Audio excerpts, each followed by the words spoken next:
Ultra short throw projectors are the easiest way to get a huge screen in your living room without needing to run long wires or mount a projector on your ceiling.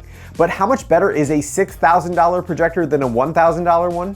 Today on The Hookup, I've got 9 popular ultra short throws priced from under $1,000 to over $6,000 from big name brands and some that you've never heard of. And I'm going to exhaustively test them to make sure that you get the most for your money. And as always, there are no sponsored reviews on this channel, so stick around to see the unbiased test results or feel free to use the timestamps to jump right to my recommendations. I started planning for this video by watching every YouTube review and reading every article on projectorscreen.com and Projector Central on ultra short throw projectors. And I compiled that information to select 7 of the most recommended ultra short throw projectors from these price ranges. And then for good measure, I also included the least expensive UST that you can get on Amazon and a brand new projector from Nexigo, who makes my favorite projector in the under $200 category. I'm going to divide up this video into 4 sections. First, we'll talk about the features that I think have the greatest impact on how happy you're going to be with your projector. Second, we'll look at more traditional rating criteria like picture quality, sharpness, black levels, and color accuracy, and we'll do some side-by-side comparisons. And then last, I'll give my final recommendations in each budget category and use case. Feel free to use the timestamps to jump around. All right, here are what I think are the 4 most important features of an ultra short throw projector that will make or break your experience. And we'll start with the most important one: brightness. Because there's no getting around it, your projector has to be bright enough for the room where you plan to use it. And the more ambient light your room has, the brighter your projector is going to need to be. The standard measurement for projector brightness is the ANSI lumen, which I calculated by taking a brightness measurement at 9 standard points, then I averaged those measurements and multiplied by the screen size in square meters. For white brightness, the AWOL LTV-3500 came out on top with 3,302 measured ANSI lumens, which is about 200 less than its advertised 3,500 lumens. Second was the Samsung, which had 3,171, which is 371 more than advertised. And then XGIMI came in third with 2,428, which is 28 more than advertised. I also calculated the cost per lumen, where the Nexigo was by far the cheapest at just 93 cents per lumen, followed by the Optoma and XGIMI at $1.01 and $1.03 respectively. I was pretty surprised by the low performance of the Optoma P2, which only had 2285 measured ANSI lumens compared to its advertised 3000, and the JMGO O1 Pro, which I measured at just 720 ANSI lumens, which is less than half of its advertised 1500 lumens. Measurements are one thing, but what's really important is how that translates into a better viewing experience. So to take things to the extreme, I made 0 attempt to light control my living room and left all the blinds open in the middle of the day and all the lights on at 100% brightness. For reference, I also placed an 800 nit 4K monitor under the screen to show the difference between a projected image and a panel. At this point, don't get caught up in things like color accuracy because we're going to talk about that more later. Just focus on brightness, and you can see that the AWOL's brightness numbers absolutely translate into a better viewing experience during the day. And the AWOL was able to generate a very TV-like watching experience on a 100-inch screen despite a massive amount of ambient light. Other standout performers here in my mind were the XGIMI, Nexigo, and Epson projectors, while the only one that I thought was actually unwatchable in this environment was the JMGO that just didn't have the brightness to compete with the room's ambient light. I should also mention that I'm testing using a 100-inch ambient light rejecting screen from Vividstorm that's specifically designed to work with ultra short throw projectors. The Vividstorm screen is textured to reflect light that originates from under the screen and reject light that comes from above. We'll talk more about the impacts of screen choice later on when we look at black level. The second thing that can make or break your projector experience sounds stupid, but for me and my wife, it has turned out to be one of the most important things, and that's fan noise and laser whine, which is almost never discussed in reviews. I measured each projector's noise level at a distance of 1 meter, and I found that the Formovie, Optoma, and Samsung were the quietest, and the only one that I felt was truly unusable was the Epson LS300 that clocked in at 41 decibels. The Epson's fan automatically adjusts based on brightness percentage, and I found that reducing the brightness to 70% lowered the fan noise to an acceptable level around 36 decibels. So as a result, all the rest of the tests that are going to show the Epson will be at 70% brightness because, as I said, I think it is unusable at 100%. The BENQ was also pretty loud at 38.5 decibels, but it has a slightly less annoying pitch that I could probably learn to live with. But if fan noise is a deal breaker for you, the BENQ does also have what it calls silent mode that lowered the noise down to 35.8 decibels. Third is another thing that you don't see mentioned in reviews, but is especially important for ultra short throw projectors, and that's overall size and required positioning to get the specific screen size that you want. Usually people decide on a UST projector because they don't need to be mounted to the ceiling, and running wires to them is even easier than a TV because you can just sit them on your existing furniture. However, even though the throw ratios are short, they aren't infinitely short, and you might find it impossible to put your projector in the right location to get your best screen experience. Everyone has personal preferences, but as a general rule, when you set up your room, you want your eye level to be somewhere in the middle to top of the bottom third of your projector screen. That means if my eye level is at 43 inches while I'm sitting on the couch, then the bottom of my projector screen should be about 28 inches from the ground, and my UST projector would have to sit between 13 and 15 inches below that, meaning my shelf is going to sit just 14 to 16 inches off the ground.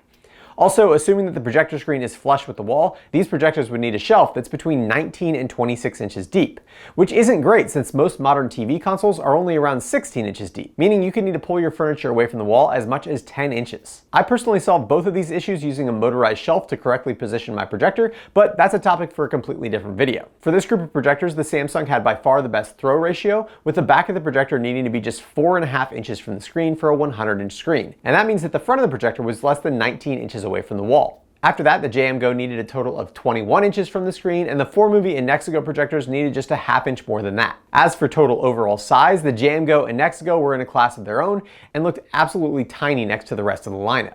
Assuming that you can position your projector in more or less the right location, you're also going to need to meticulously level it to get your screen lined up properly.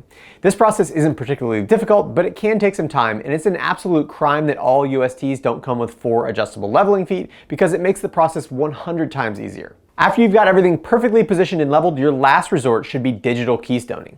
Sometimes your wall might not be perfectly flat, or in the case of my roll-up projection screen, I have a slight curl near the middle of the right side of the tension screen. And digital keystoning on the projector lets me correct that error so that I can have a perfectly square screen on a slightly imperfect projection surface. So to that end, I rated each of the projector's digital keystoning from 1 to 10, 1 being the worst and 10 being the best. The BENQ scored much lower than the rest because it only has vertical keystoning, while the AWOL didn't get a perfect score because the intermediate points on the 8-point calibration don't have any lateral movement, so there's no way to correct a skewed screen, and I'd love to see them correct that in a firmware update. The fourth and final critical feature of a projector, or really any display, mostly applies to video games, and that's input lag. When playing a video game, that corresponds to the time between when you press a button on the controller and when you see something happen on the screen. Most projectors include a specific gaming mode that helps reduce lag, and here are the measured lag values for each projector in both their normal modes and their gaming modes, taken using the industry standard Leo Bodner lag tester. The surprising top performer was the JMGO, which had just 27.5 milliseconds of input lag in gaming mode, but the AWOL, XGIMI, and Formovie also performed very well with lag measurements in the mid-30s. Next was the Nexigo with a lag of 40.5 milliseconds, and then the Samsung and the Optoma were between 50 and 70, which is about the limit that's acceptable for casual gaming, but might feel a little bit sluggish in an FPS style game. And the worst performer by far was the Epson LS300, which doesn't have a gaming mode and has a normal latency over 120 milliseconds, which pretty much makes playing video games impossible. So we're pretty deep into this video, and we've talked about brightness, fan noise, physical measurements, and input lag, which, as I said, are the features that I think are going to be the most important differentiators between these projectors, but not the ones that are normally focused on in a projector review. And I can't really do a review of projectors without talking about picture quality, but in all honesty, I just don't think it matters all that much. Hear me out. Every single one of these projectors, with the exception of the JMGO, looks pretty fantastic. I played Xbox on them, I watched movies, TV shows, and sports, and they all looked great. All of them. And if you weren't comparing them side by side, I think you'd be really happy with the results. But since we got them all here in the same environment, we might as well do a little bit of side by side, and I'll point out some of the things that I personally look for when I'm ranking one projector over another, and then I'll explain why I think ranking projectors like this is a little bit silly. For consistency, all the footage was streamed from HBO Max using an Apple TV 4K set to standard dynamic range, all the projectors were set to their standard image modes, and all of them were recorded on the same camera set to manual with these settings. First, I want you to take a quick look at these 9 stills and decide which one you like the best. Feel free to pause the video and really take a close look, because everyone has a personal preference, and what I like might not be what you like. For me, I can immediately eliminate both the Epson and the JMGO because they just don't have enough brightness to accurately show sun glare and reflections. The next big difference is color palette, and you can see that there are 3 distinct types here. You've got cool, neutral, and warm, so we're going to rate all those separately, starting out with the neutral palette. In this grouping, you can see that the Optoma lacks contrast, and the shadow detail, especially in the King's facial hair, gets lost. And even though I really like the overall picture of the Formovie, you can see that the sharpening algorithm introduced some digital noise into the black areas of the scene, so that leaves just the Nexigo and the AWOL. Between the two, the Nexigo appears to have slightly better black levels and avoids sharpening artifacts, but the AWOL's brightness really makes the highlights pop and is my personal preference in the neutral color palette. So for the cooler color palettes, you can see that the XGIMI has significantly better black levels, especially near the front of the King's coat, and also also more accurately portrays the shadow on the king's face, which I think lacks some contrast on the Samsung. So that leaves us with these three very good but very different images from BENQ, AWOL, and XGIMI. And of the three, my personal preference is definitely the AWOL for this outdoor scene. Moving forward into a dark scene, the same images stand out, but the Samsung also needs to get a nod here, and while it's a little difficult to judge a scene lit by torches, I overall prefer the cool color palette in this case, so the XGIMI and the Samsung would be my picks. But as I said, this kind of comparison is mostly futile, because every single one of these projectors has options for different picture modes, and some of them have extremely in-depth menus for tuning things like skin tone,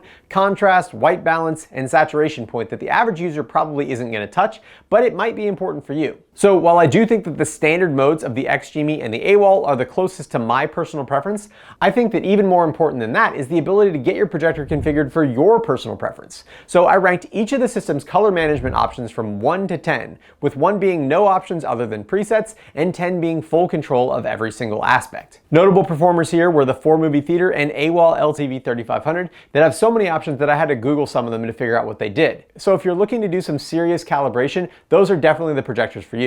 But if you don't want to have to deal with doing your own calibration, the Formovie Theater has another unique feature that currently isn't found on any other ultra short throw projector, and that's support for Dolby Vision HDR content. The great part about Dolby Vision is that it mostly removes the burden of calibration, and most displays only have 1 or 2 presets for displaying Dolby Vision content. And that's because Dolby Vision HDR sends calibration information called metadata for each individual scene, meaning the dark scenes can have high contrast and high dynamic range without causing the brighter scenes to look blown out. The Samsung LSP9T and AWOL LTV-3500 support the competing standard that's called HDR10+, but there's currently a standards war going on, and while Hulu and Amazon Prime support HDR10+ streaming, Dolby Vision seems to be much more common. Keep in mind though that both HDR10+ and Dolby Vision are HDR sources, and any HDR source will be overall dimmer than an SDR source, which makes the high brightness of the AWOL and Samsung even more important.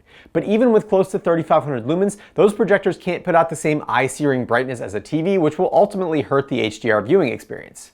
Here is a quick comparison of some HDR content on each projector with my LG C9 OLED TV as a reference. You can see that in this case, the AWOL has by far the best HDR performance, but when I switch it over to Dolby Vision, the LG C9 and Formovie Theater images get much more similar.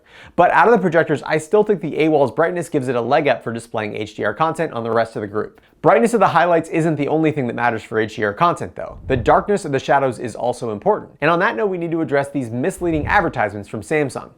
Projectors make an image by adding light to a screen. They cannot take it away, which makes this marketing image from Samsung completely misleading because this shadow can only be as dark as this wall, period.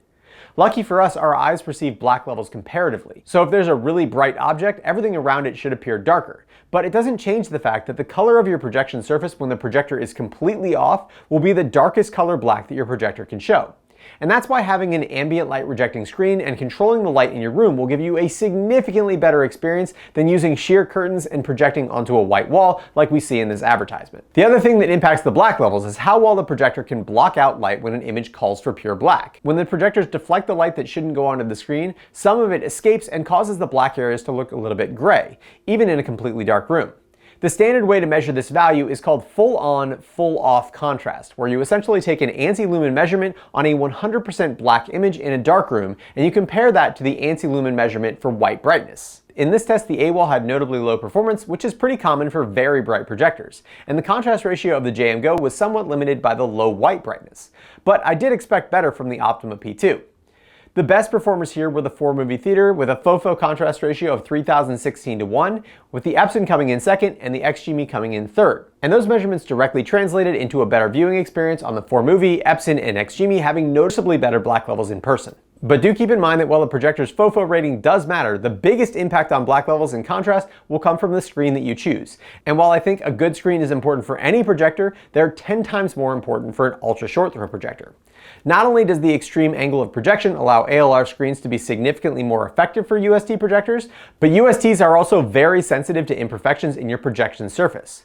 While you might not notice a small wave in your wall with a standard throw projector, the lens of an ultra short throw will exaggerate a small imperfection into a huge one. The same is true for focus. I hear the argument all the time that UST projectors have terrible focus uniformity, but the truth is that their lenses are tuned to be an exact distance away from the screen. And if you're projecting onto an uneven surface or you can't get your projector lined up with the screen properly, then it will be impossible to get the entire screen into focus. I meticulously lined up and leveled each projector to fill my projector screen without any keystoning, and I tested their focus uniformity. And the only projectors that had any issue at all were the JMGO that was soft in the bottom left-hand corner, the XGIMI that was just barely soft in the upper left corner, and the Nexigo which was ever so slightly out of focus in both top corners. In this test, the BENQ was an absolute standout for me, and it was about as perfectly uniform as you could ask for, with dead sharp focus in all four corners and in the center of the screen. Another thing that's unique about UST projectors is that they tend to include powerful speakers. And even though I think most people who are spending a few $1,000s on a projector are also going to invest in a sound system, I should at least talk about the built-in options.